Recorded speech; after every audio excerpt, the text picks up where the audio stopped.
Good evening dear दोस्तों, स्वागत है आपका प्रियंका के किचन में। तो फ्रेंड्स, आज हम बनाने जा रहे हैं सिंधी स्पेशल रोट। रोट हम उस कोकी को ही कहते हैं जो मीठी कोकी बनाई जाती है आटे की। तो आज हम उसका रोट बनाएंगे। रोट उसको कहते हैं जो थोड़ा मोटा बनता है कोकी से। आपने मीठी कोकी का तो नाम सुना होगा सिंधी लोगों के। तो ये रोट हम उससे थोड़ा मोटा बनाते हैं और इसे माता पर चढ़ाया जाता है। तो आज हम रोट बनाने जा रहे हैं। इसके लिए मैंने आटा लिया है, 1 कटोरी आटा लिया है मैंने, और थोड़ा सा कम होगा तो हम आधा कटोरी और ले लेते हैं। ये मैंने आधा कटोरी और आटा ले लिया है, क्योंकि हम एक ही रोट बनाएंगे बस। तो एक घर का कोई नॉर्मल, जैसे कि ये इसमें मैंने शक्कर भिगा के रखी है। ये 4 चम्मच के करीब, 4 टेबल स्पून के करीब शक्कर है, जो मैंने 2 घंटे से भिगो के रखी है। आप चाहें तो पीस कर भी डाल सकते हैं। तो इतना बड़ा कटोरा आपको आटे का लेना है, पूरा भरा हुआ, घर का कोई भी नॉर्मल कटोरा होता है जो। तो अब हमने आटा ले लिया है। अब इसमें हम डालेंगे इलायची। इलायची को मैंने कूट कर डाला है, आप चाहें तो पीस कर भी डाल सकते हैं। और इसमें मिलाऊंगी मैं तेल। थोड़ा सा मैं इसमें देसी घी मिलाऊंगी, 2 टेबल स्पून इसमें मिलाएंगे देसी घी, और थोड़ा सा मिलाएंगे तेल। आप चाहें तो तेल का ही इस्तेमाल करें, आप चाहें तो देसी घी का इस्तेमाल करें, आपके ऊपर है। तो मैंने इसमें 2 चम्मच देसी घी मिलाया है और 2 चम्मच तेल। अब इसे मिक्स कर लेंगे हाथों की हेल्प से।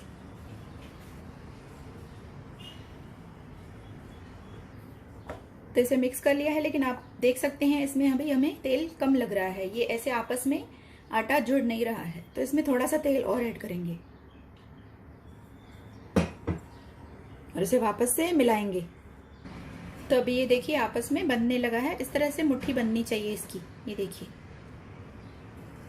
इतना इसमें हमें तेल मिलाना है। तो आपको इसमें 6 टेबल स्पून ऑयल तो मिलाना पड़ेगा 1 कटोरे आटे में। अब हम इसका आटा बनाएंगे किससे, जो हमने ये शक्कर का पानी भिगोकर रखा है। इसमें शक्कर के बदले आप गुड़ भी डाल सकते हैं। ये पानी हमें थोड़ा थोड़ा करके डालना है और इसका आटा बनाना है। थोड़ा थोड़ा करके डालने से हमें पता चलेगा कि हमारा आटा ज़्यादा हमें नरम नहीं बनाना है, हमें थोड़ा कड़क आटा बनाना है। इस तरह से आप थोड़ा थोड़ा पानी डाल के इसका आटा, एक सख्त आटा तैयार करेंगे। तो ये देखिए थोड़ा थोड़ा पानी करके इसमें जैसे जैसे डालते जाएंगे आप, वैसे वैसे आटा आपका इस तरह से तैयार होता जाएगा।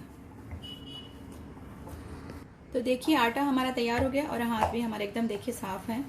और ये आटे का हम एक ही रोट बनाएंगे बड़ा, क्योंकि मैंने आपको बताया ना रोट बड़ा बनाया जाता है और माता पर चढ़ाया जाता है। अभी इसे थोड़ी देर हम 10-15 मिनट के लिए हम इसे सेट होने देंगे। तो अब देख सकते हैं पूरा शक्कर का पानी इस्तेमाल हो गया है, सिर्फ 1 चम्मच ही बचा है। तो जो आपका इस्तेमाल ना हो उसे आप रख दें, चाय में इस्तेमाल कर लें उसे। तो आटा हमारा सेट हो चुका है। ये देखिए इतना हार्ड होना चाहिए ये। आप चाहें तो इसमें से 2 भी बना सकते हैं, कोई ज़रूरी नहीं कि मैं जैसे इसमें से 1 बड़ा बना रही हूँ तो आप भी इसमें बड़ा बनाएं। आप 1-2 भी बना सकते हैं। तो आइए इसे बेल लेते हैं।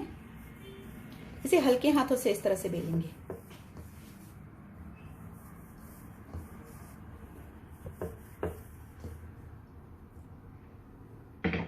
इसे किनारों को इस तरह से दबाते जाएंगे। इस बेलने में थोड़ी सी प्रॉब्लम होती है, और अगर ये नीचे से चिपकता है तो एक चाकू ले लें, उसकी हेल्प से इसे इस तरह से अलग करते जाएं और इसे फिर से बेलें। क्योंकि इसमें हमने अंदर बहुत सारा तेल डाला है, तो इसलिए इसे बेलने में थोड़ी सी परेशानी होती है। या तो इस तरह से आप चकले को घुमा घुमा कर बेल लें इसे।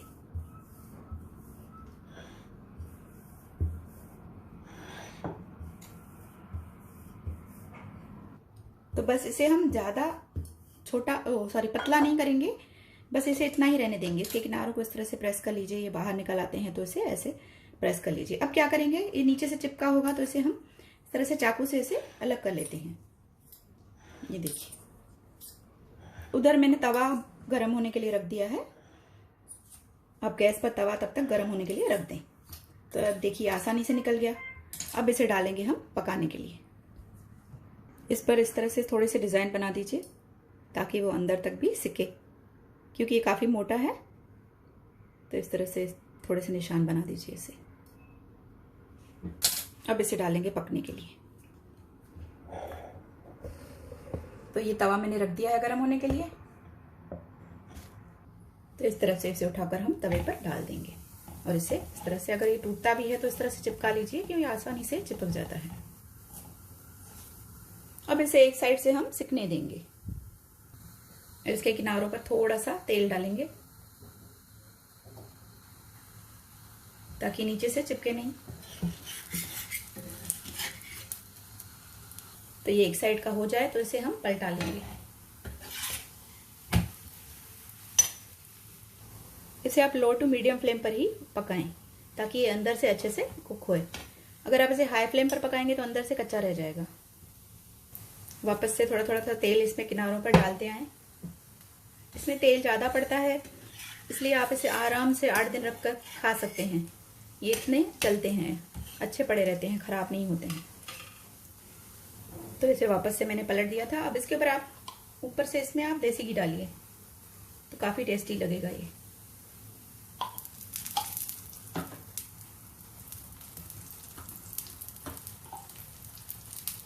तो ये देखिए नीचे की साइड से हमारा रोट एकदम अच्छे से पक गया है।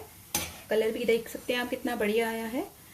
इसमें आपको पेशेंस रखना पड़ेगा। इसे स्लो फ्लेम पर आपको आराम से पकाना पड़ेगा तभी ये क्रिस्पी बनेगा। आप जल्दी जल्दी पकाएंगे तो अंदर से आपको गीला गीला लगेगा, कच्चा रह जाएगा।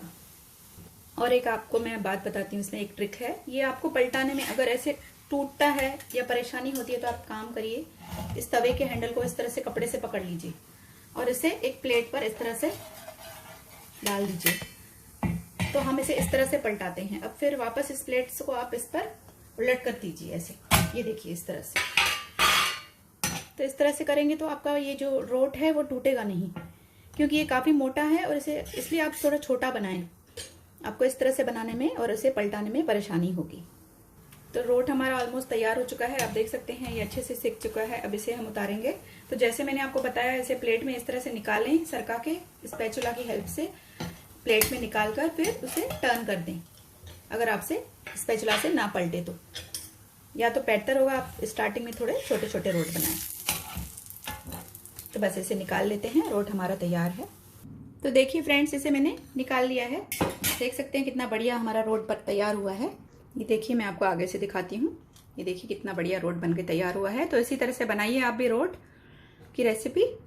अगर रेसिपी अच्छी लगी हो तो इसे लाइक करिए, शेयर करिए और चैनल को सब्सक्राइब कर लीजिए। अगर आपको कुछ पूछना है तो आप कमेंट बॉक्स में पूछ सकते हैं। इसी तरह से मिलते रहेंगे नई नई रेसिपियों के साथ। Bye friends, take care.